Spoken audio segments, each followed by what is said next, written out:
Alright, howdy everyone. Today we're going to be taking a look at how I achieved the effect in this edit from a while ago on my account. Let's take a look.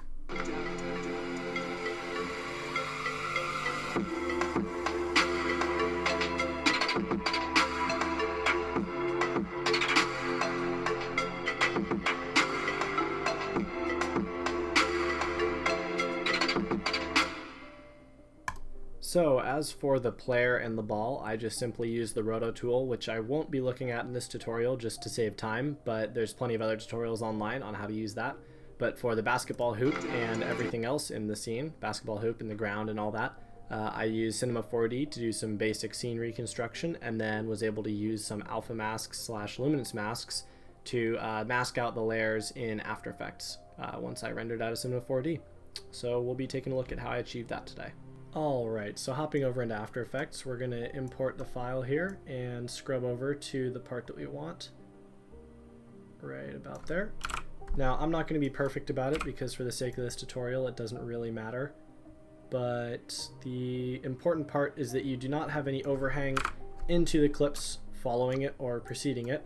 So you want it to end right off at the end of the clip that you're looking at. You don't want to have any of the other clip because that'll mess up the After Effects camera tracker. So once you have it imported, you're going to right click, go to track and stabilize, and track camera. Now we're gonna have to adjust a couple of things first. So you can see that the camera zooms out from here to here, and the shot type is defaulted at fixed angle of view, but you're gonna have to change that to variable zoom so it gets an accurate track. Under advanced, the solve method, sometimes you'll have to mess with depending on the clip. In this clip, I've tested it and auto detect or tripod pan works best. Sometimes you'll have to force it to do typical, but I tend to leave it on auto detect, and you'll just have to see if you have any track errors, like it jumps around or something just doesn't look right. Try testing between typical and tripod pan. So we're gonna leave it on auto detect, and because of the kind of complex nature of this scene and the camera quality, as you can tell, is not awesome, and After Effects would have a little bit of a hard time pinning track points and getting it totally clean, so we're going to go with a detailed analysis. So we'll just let After Effects do its thing.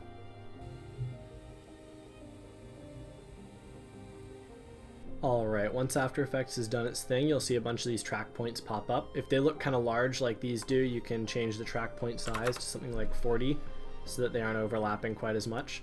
And if we scrub through, we'll see that these track points look like they held on pretty well.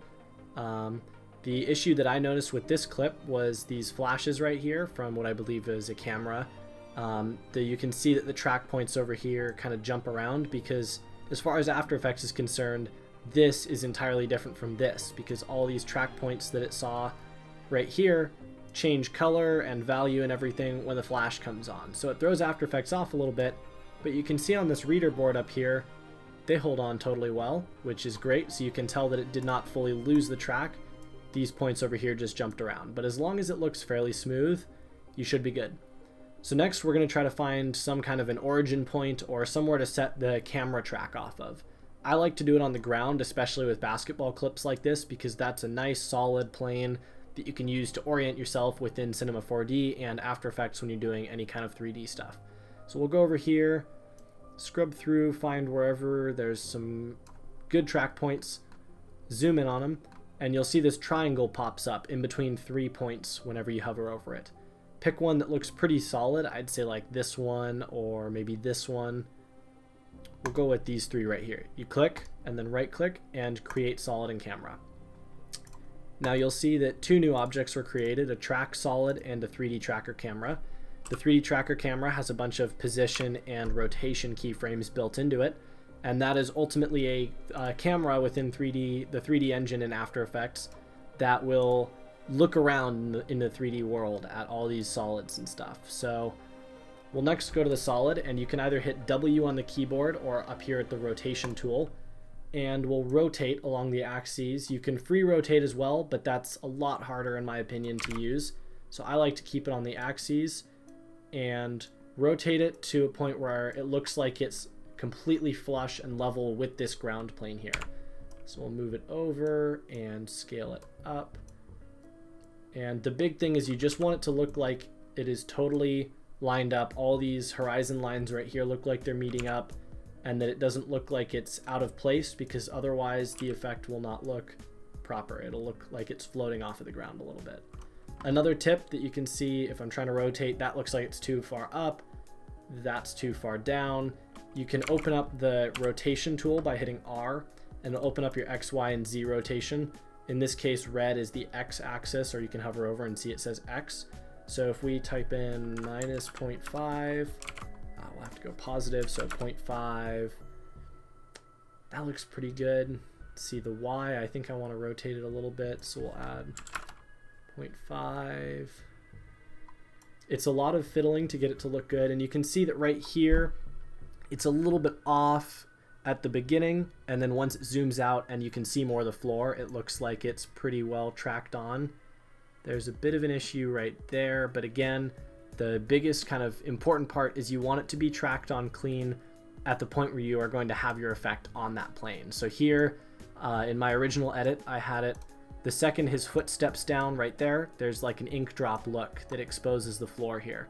So obviously right there is where I'd want the track to be the cleanest. And then here, you can't even see it.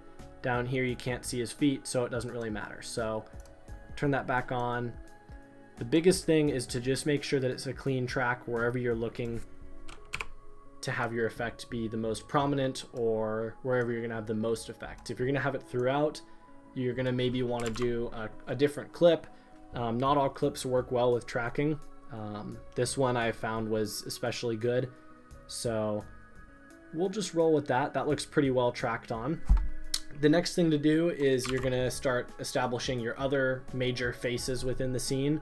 In football edits, on the side, there's that wall, and sometimes I'll do the same process of selecting the camera tracker, zooming in, selecting a triangle, and then create solid, but I'm not gonna do that on this one because these sloped bleachers, I don't really wanna add any effects onto. The next thing that I wanna add effects onto is the backboard. So we'll find a nice track right there. There's some 3 points. You don't want anything, you see how it's tracking onto the State Farm on the arm right there, as well as one that's kind of on the backboard, kind of on the edge. You don't want something that's interrupted on planes like that. You want one that's clean on that plane, like right there. So we'll click, right click, create solid. That'll create another track solid of a different color. Go back to fit and select that again. Go back to our rotation tool and just reorient that so that it looks like it is tracked on to the backboard here. Again, more fiddling. And I like to work fully in axes because when you move it around, it also can move it through Z space, and that can totally throw it off. So it's kind of, to me, it's important to only use your axes to rotate and move.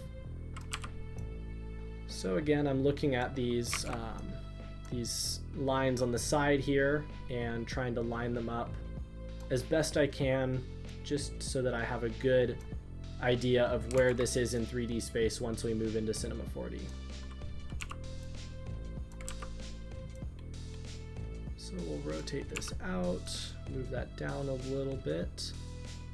And things like a backboard or the walls sometimes will not look as cleanly tracked as the floor, and especially if they're intersecting with the floor, it'll look like they're sliding around or moving a little bit.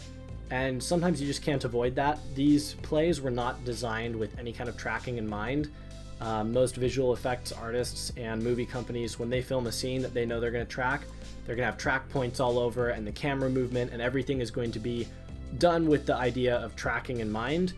These are not. So sometimes it works, sometimes it doesn't. In this case, I'd say that looks pretty darn good. That's tracked on nice and sharp. That corner is holding on pretty solid. So this is definitely a good play to use if you're just getting into the tracking. So I'd say that looks pretty solid. We got our two solids now that are orienting us within the 3D space for once we move into After Effects. We'll extend that out a little bit. I like to make it look like these solids are covering the entire surface of whatever I'm going to use here. So the backboard's covered, the floor's covered. The next thing I like to do is go highlight, trim all of these down to the same length as our clip. I'll hit N on the keyboard to shorten it, the workspace down, and trim comp to work area.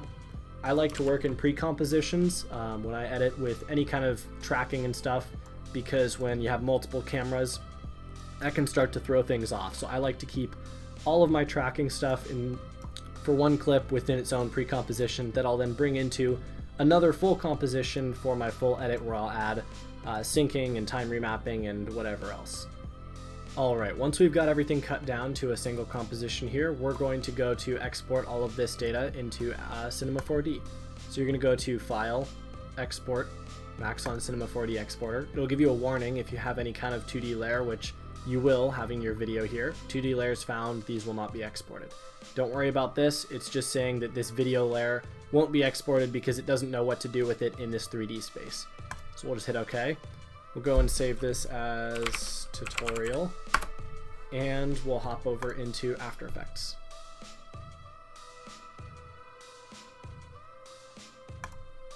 Alright, once After Effects is loaded up, you'll go to File, Open Project, and open up our tutorial.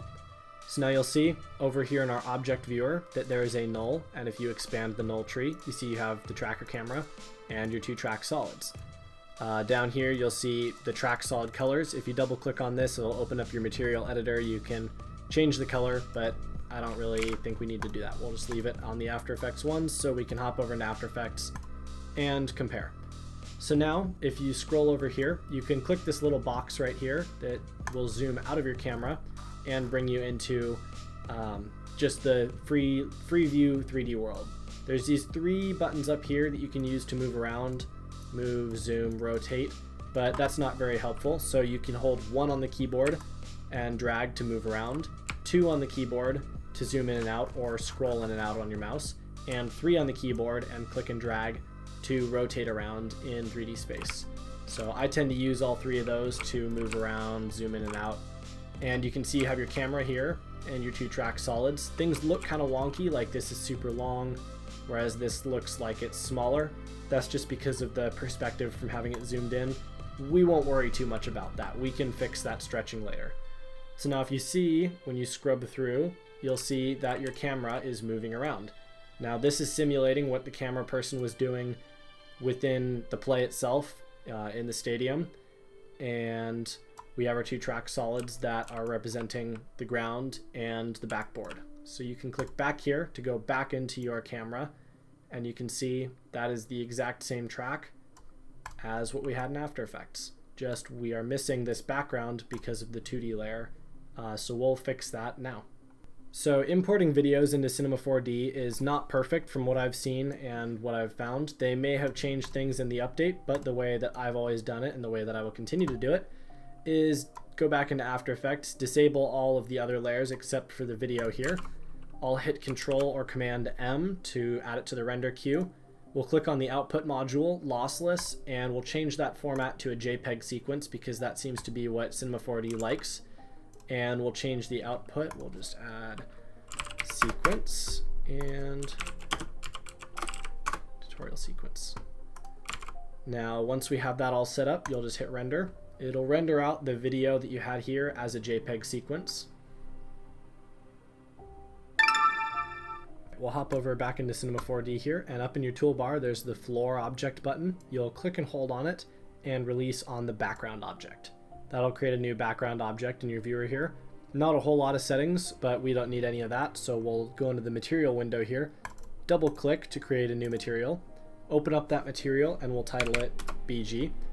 Turn off the reflectance. That doesn't really matter, but you'll click on color and it'll open up all your color settings where you could change it to green or whatever you want. But we're going to focus on this texture bar here. Click on these 3 dots. It'll open up a file selector here. Go open up just the first image in your sequence. You'll have, in this case I have 146, but we'll just open up the first one and it'll say it's not in the project search path. Hit no. That'll just create a duplicate file within the project search path, but we don't really care about that. So this will just create a single image material, but if you open this up, you'll have these 3 buttons up here. You'll click animation, and it'll have movie start frame and movie end frame and movie frame rate. Go into your files here and check start frame is 0. That's important. Sometimes it'll start on 1, but in this case it starts on 0. And it'll go all the way down to 146. So I'll hop over back into Cinema 4D, start frame is 0, End frame is 146. Frame rate I know is 30 just because that's what I downloaded at, but sometimes it could be a 60 FPS clip, so you'll change that.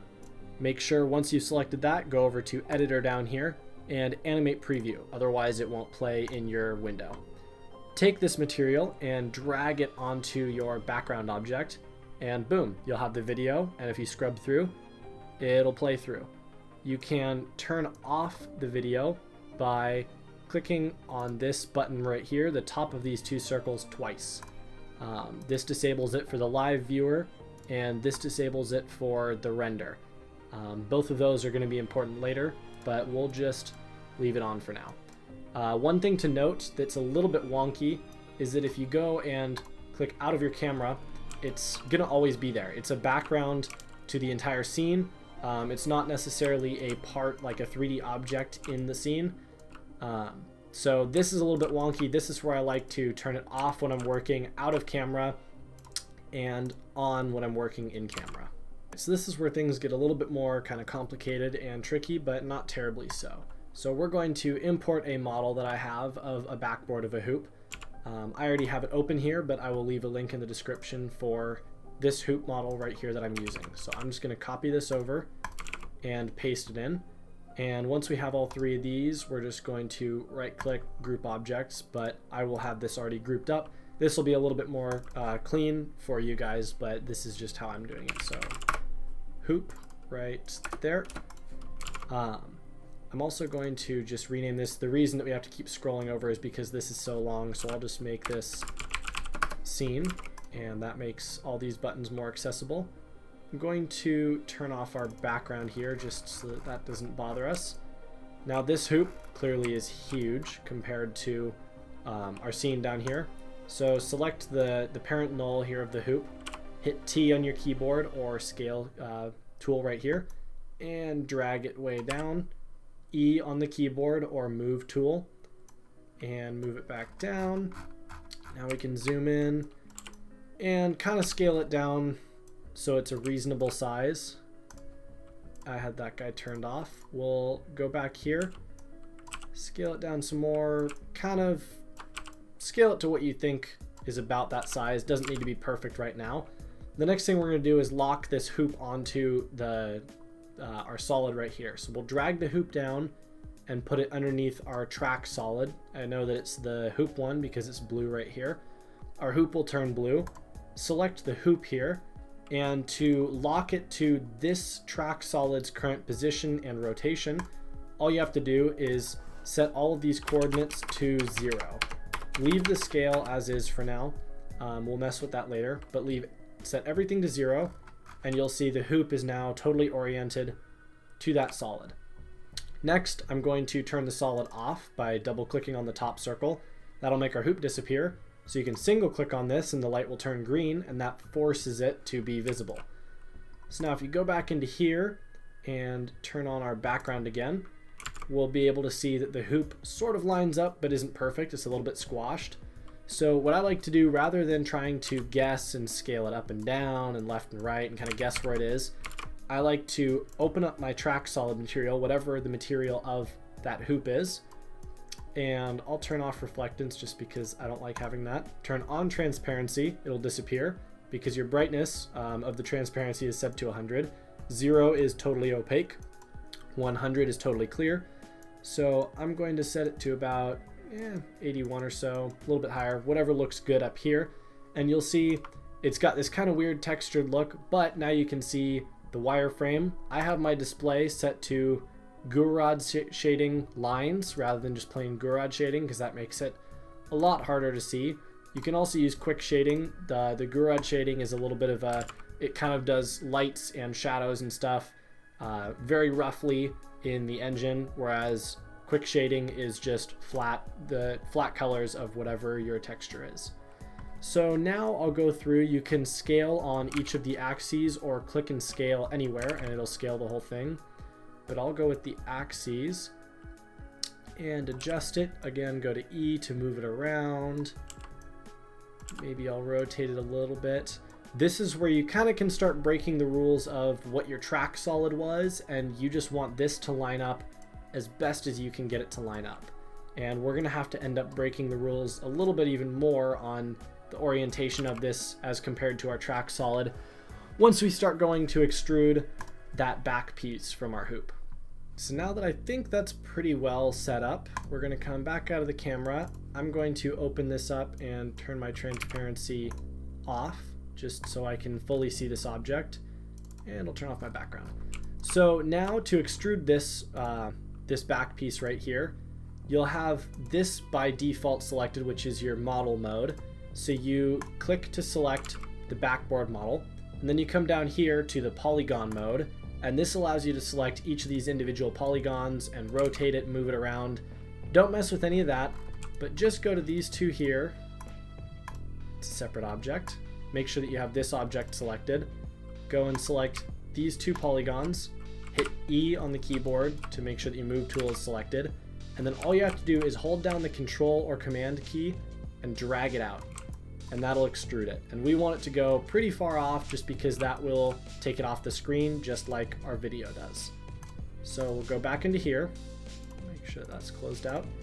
Once you're back into here, you can hop back into your view, turn off the background. Now you see this is totally off. Like this is shooting way out here.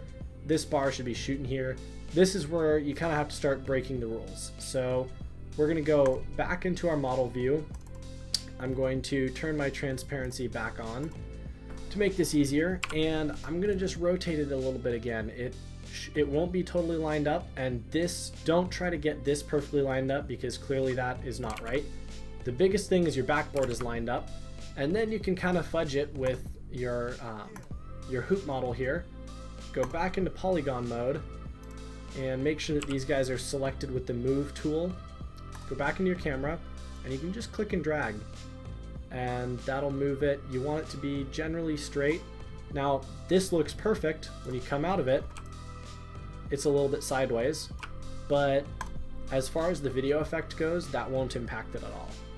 The next thing you can see right there is the edge of the bottom of our object here. This side is pretty well lined up, but the bottom here doesn't totally line up with that the State Farm part of it. So what you can do, hop out of this. We're going to move around, zoom all the way into here. With that face selected, we can see what point it is right there. We'll go into the point mode and let's see, selection. Because it's behind a bunch of other things, we won't be able to select it. You can uncheck only select visible elements, and that'll allow you to select clean through any part of the object. So we're going to select that right there. Now we're going to go back to the move tool and back into our camera, and now we can move that around, and that will shift the entire bottom of that piece. You can see, here, turn off the transparency to make it more obvious. You can see that now you're affecting the geometry of this. So we'll go back into here and turn the transparency on just to make it easy again.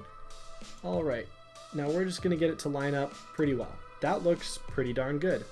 You can adjust more of these if you feel like it, but I'm gonna say that that looks pretty solid.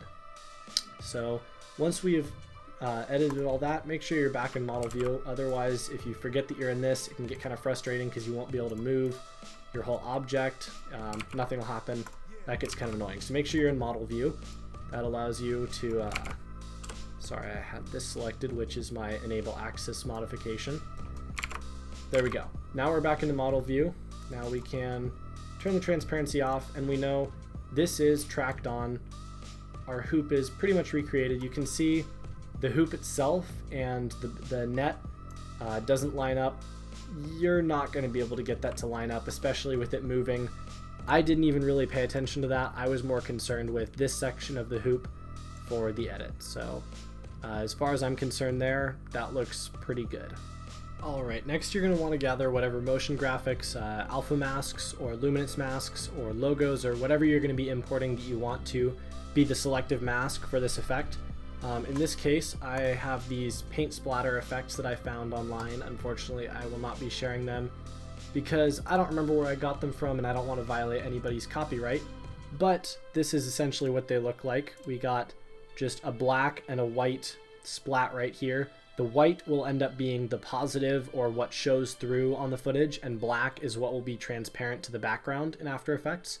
That's kind of the most important thing. You can look up luminance mask or alpha mask watercolor stains, and this will probably come up, or something similar to it. The color ones will not work because the After Effects luminance masks process only uses black and white as a range for the transparency. I'm also going to be using my logo here that I have an image. It's just a black on white of my logo that we'll be able to use to project onto the model as well. Black again will be negative, white will be positive. So we're going to import those as materials the same way that we did the background. Double click in our material window, open up. This time it's important the reflectance is turned off, otherwise it will mess things up. Go back to your color. Under texture, click the 3 dots, and we'll go to my overlays and my paint splats, and we'll find my watercolor stain. In this case, the MP4 file will work. I've had some issues with file types not working, so the best thing to do if like an AVI isn't working or an MP4 isn't working, just make it a JPEG sequence, same way that we did it in After Effects for the background, and that should work. So we'll open that up, hit no again, open this guy up. Under animation, you can hit calculate and it'll automatically detect all these things. For me, it just automatically detected on import. Go back into editor, make sure the animate preview is checked. Now it'll look like it's just black. We'll make this splat. It'll look like it's just black in this window, but if you scroll forward and drag this onto an object, you'll see that it's there and it's animated. So that's good to see. Make sure to check that and that will work out. Next, we're going to import my logo. Again, make sure that reflectance is turned off. Go back to color.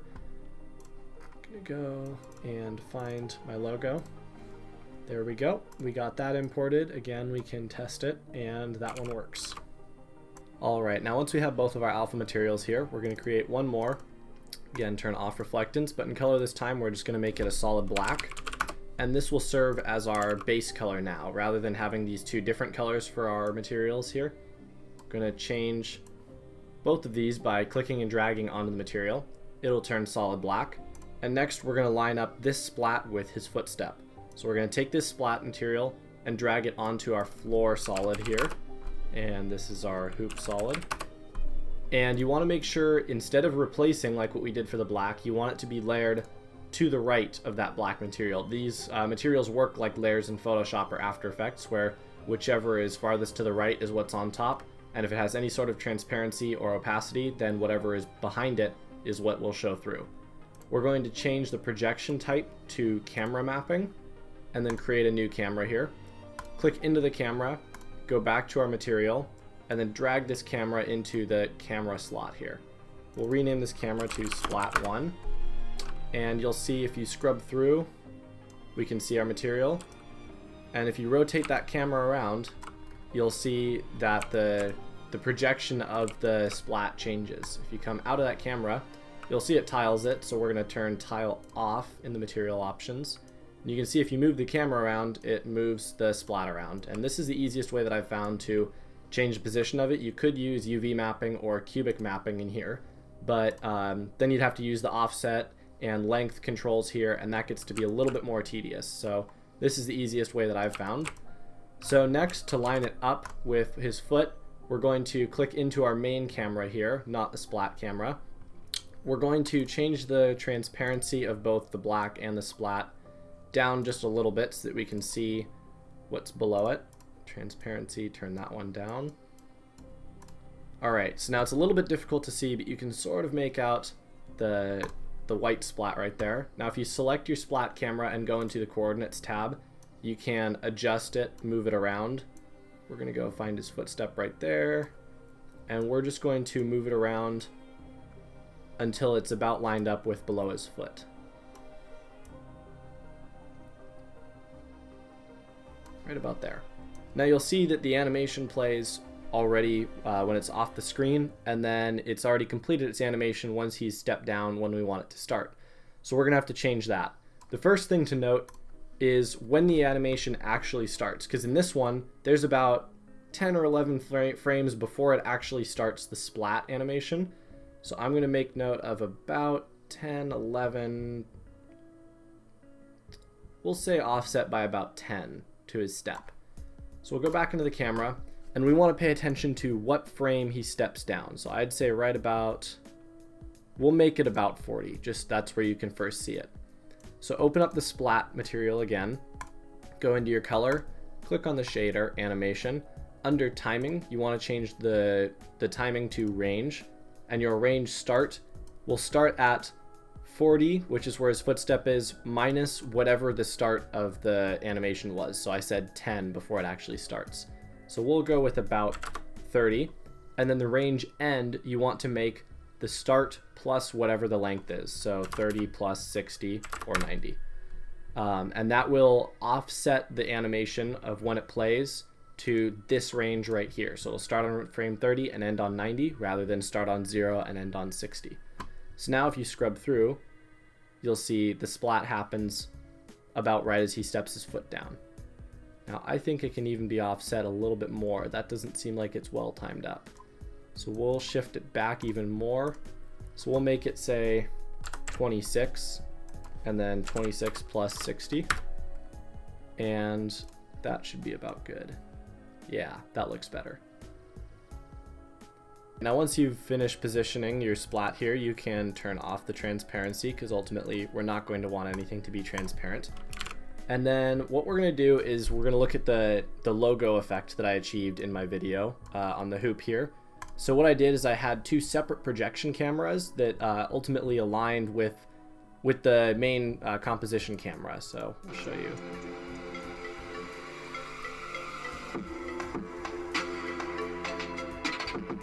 Right there. So I had the logo is on a separate camera that I believe was looking up at this direction, but you can kind of mess with it to get whatever effect you want, and then it converges into the logo that's head on with the main 3D tracker camera here. So what we're going to do is scrub through and find a good frame. I'm going to put that into hidden line just to make things easier to look at. I think I used about frame 100 here, just that's a good spot for it. Go back into that shading, and what you're going to do is drag your logo material onto the hoop material just like you did with the floor. And we're going to create a new camera, name this one logo, and then again go back into here, projection camera mapping, drag our camera in.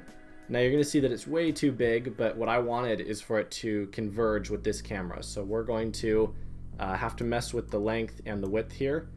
So I like to use the sliders before I start just typing in values, because otherwise sometimes I'll just lose where this is in texture space and I get kind of frustrated. So I like to just kind of scale it down to about what I think I want before I type anything in. So now I'll type in 20 and 20 because I know that's about what I want, and I think I actually scaled this down horizontally a bit.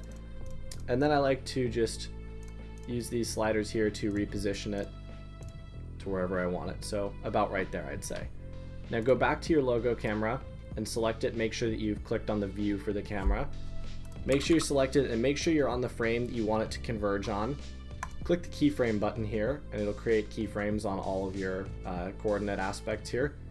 Go back in time, I'll say about 30 frames probably would be good. And then we're going to reposition it.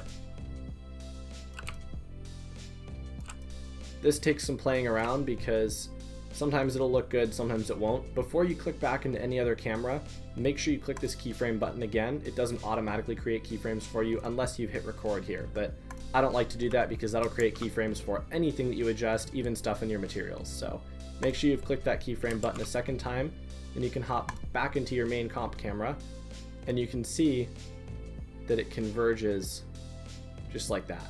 So it goes from a totally whacked out, what looks like a bad projection, into what you want. And I don't like to have it frozen like this, so I'm actually going to drag this keyframe back to right where it becomes visible, and that way it's kind of constantly moving, and that looks pretty good. I think I like that. Yeah, so we'll go with that for now. You can play with it. Different angles make different effects. You can have that logo camera is zoomed out or zoomed in, and that will change how it scales, and you can kind of play around with whatever this first keyframe is positioned at, as long as this second keyframe is perfectly aligned with your 3D tracker camera here. So if we come out, we can see that we have our 3D tracker camera is right there, and our logo camera is also in the exact same spot, and that's kind of what achieves the effect of making it look like it's merging together. What we're going to do once we have the logo all sorted out is we're going to work on adding a couple more splats onto the hoop here, just like I did in my edit.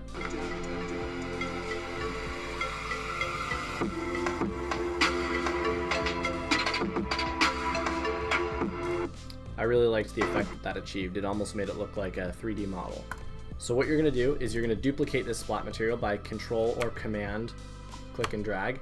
We'll rename this one to Splat 1, this one to Splat 2. And we'll take this Splat 2 and drag it onto our hoop object. But you'll see that it overpowers, because of the layer system, it overpowers your logo, and you don't want it to do that. You want all of it to be showing at the same time. So what we're going to do to fix that is go into Splat 2, turn on Alpha here, go into our color, and copy shader, Alpha, paste shader. And that will paste this exact same thing from our color into the alpha. Now the alpha channel is an opacity channel that takes black as 0% opacity and white as 100. So in this case, it'll just cut out our splat. Once we've got that dragged on, we'll go into create a new camera. We'll rename this one Splat 2. Hop over into it, UV mapping, camera mapping, and Splat 2 right there. And again, we have to line it up with the frame we want to start on. So in this case, he slams it in at about 105. So we'll go into Splat 2. I like to select color, go into animation. We'll change the range end. I always start with range end, because if you change the start to something that is a higher frame than range end, Cinema 4D gets kind of confused, and I think in older versions it would crash on me. So we'll take into account that 10 frame start on the animation. So 105 minus 10 is 95. 95 plus 60, and then 95. And we also have to make sure that our alpha and our color channels line up. So you can either copy shader and paste shader to alpha, which I like to do, or you can click on the alpha and change this range start, range end. So once you've got that all set up, you can see that it's adding the splat on, but we're gonna have to change the projection. So in this case, we're going to, oh, I'm on the logo. Control Shift Z undoes any camera movements that you do. Control Z just undoes any object edits that you do. So we'll zoom in, go with about that. Kind of position it just eyeballing what it's gonna look like down here. And keep in mind that this is the completed size of the animation, so about right there. Yeah, I'd say that's about good. So now if we hop back into our 3D tracker camera,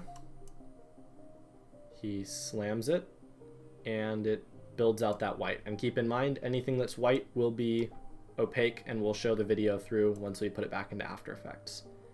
So now we'll repeat that process, make a Splat 3, and this time maybe I'll offset it just a little bit so that it doesn't all look like it happens at the same time. So I'll make it, how about 100, that's a bit of a jump. Let's say 98 plus 60 and 98, just offsetting a couple of frames just so that things look a little bit less rigid. Copy shader, paste shader to our alpha. We're going to create another camera, make this one Splat 3. Gonna drag Splat 3 onto our hoop again, camera mapping again, drag Splat 3 in. And I forgot on this one, you have to turn off tile. It doesn't really make a difference because we have it so zoomed in, but just a good thing to make sure, because otherwise you can get some weird tiling. So we'll hop into here and position that one around. Maybe we'll make this one a little bit bigger just so we can see more of the hoop. That seems kind of cool.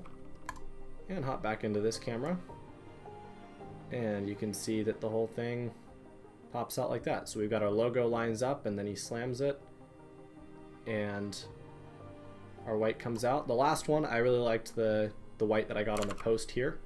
So we'll hop back out of this camera. We'll make one more splat 4. This one maybe let's make that 96 plus 60. And we're in our alpha channel for that, so I'm going to copy shader and paste shader. All right, that looks pretty good. Splat 4, make one more camera. Splat 4, select that. Change that to camera mapping, turn off tile, bring that in. All right, once you've got that, we'll go with a projection about kind of like that. What does that look like? And all of this you can just play around with. That looks okay. I think I might, let's try coming down to this side. One like that. And sometimes you can have an interesting effect if it projects through both the post and onto the backboard. Just kind of keep an eye on that. But I think, yeah, that looks pretty cool. I like that. So now it kind of creates this interesting effect of the hoop will appear in these splat patterns and it'll almost look like it's just a 3D model. Now once you've added everything that you want, all the splats, logos, whatever, we're going to prep the scene for render. First step is to get rid of the background here. If you were to render right now, you'll see that there's still the video behind it and we want it to just be black. So drag your black material onto the background, render again, you'll see it's gone. The other thing you'll see is gone is the floor here. And that's because of the lighting. The easiest way to fix that is to create an infinite light and check ambient illumination under the general tab. If you render again, you'll see that it's there and everything is evenly lit. Sometimes if you have just a single point light, like the bottom of this will have a shadow on it and it'll be darker than the rest of it, and that's not really what you want. So just kind of scrub through and click this render view right here just to make sure that everything looks good. The other issue that I've had with this edit especially was the hoop here. Because this doesn't line up, the net doesn't line up with the net in the video quite well. It looked a little bit funky. So sometimes you can leave it, sometimes you can go through and use your object tool and go into your polygon selection and delete the whole thing.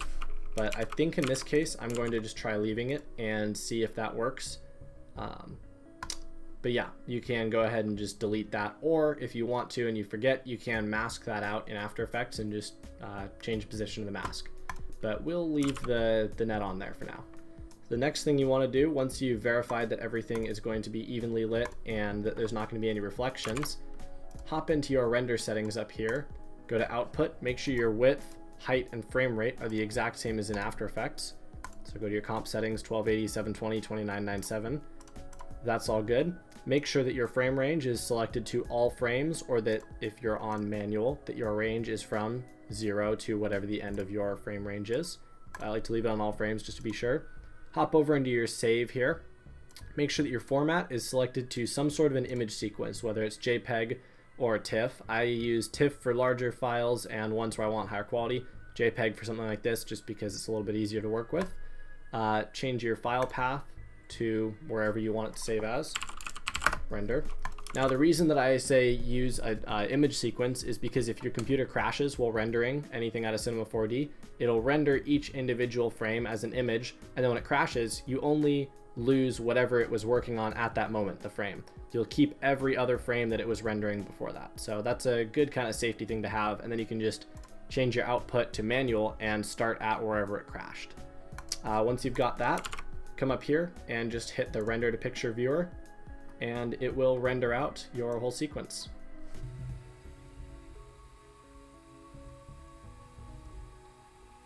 All right, now that that's finished, we're gonna hop over back into After Effects and start working with this in our clip. Back into After Effects, we're gonna double click here and navigate to wherever we just rendered to. Select the very first frame and make sure it registers that it's a JPEG sequence or a TIFF sequence. Drag that into your comp just above the base clip that you had here.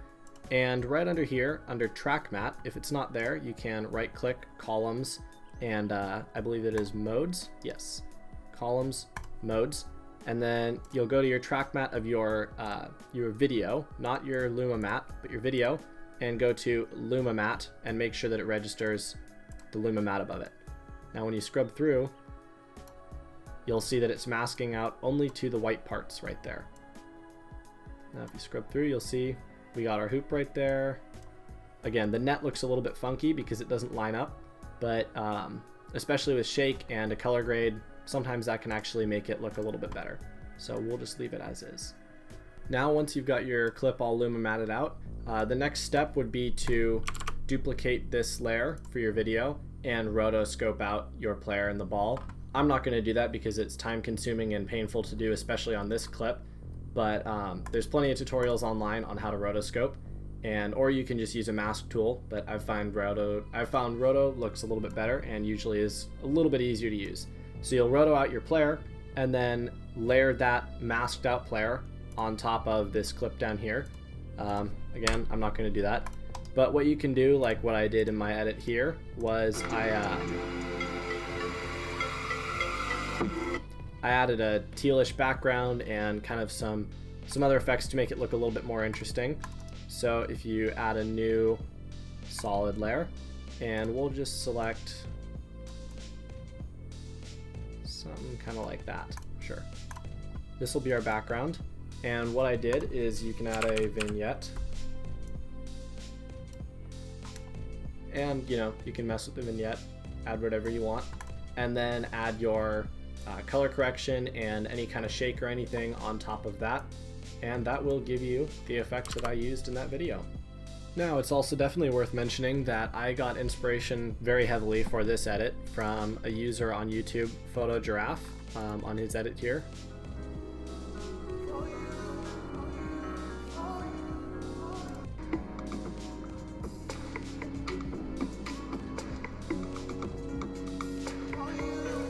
Really, I loved his use of the brush stuff here, and he actually ended up making a VFX breakdown. Now, the process is a little bit different in Call of Duty editing versus in sports editing, just because of the different nature of the clips and the fact that you can get depth maps and all these different things from COD versus just a regular sports edit. But his process was essentially what I tried to replicate in sports. So big shout out to this dude. Make sure to subscribe to him. He's a very good editor and super creative with this stuff. Alright, so thank you for watching. This tutorial went a little bit longer than I had hoped, but I wanted to make sure that I covered everything in detail, especially for people that have never used Cinema 4D before. But this is essentially how you achieve this effect, and this can be done in both basketball and football, but I've found basketball works really well with the way that the hoop looks like this. But yeah, let me know if there's any issues that you have or any questions you have in the comments, and I'm hoping to have a couple more tutorials out later in the coming week or so of a couple more of my effects that I achieved using this kind of general method of the camera tracker and scene reconstruction. So thanks for watching.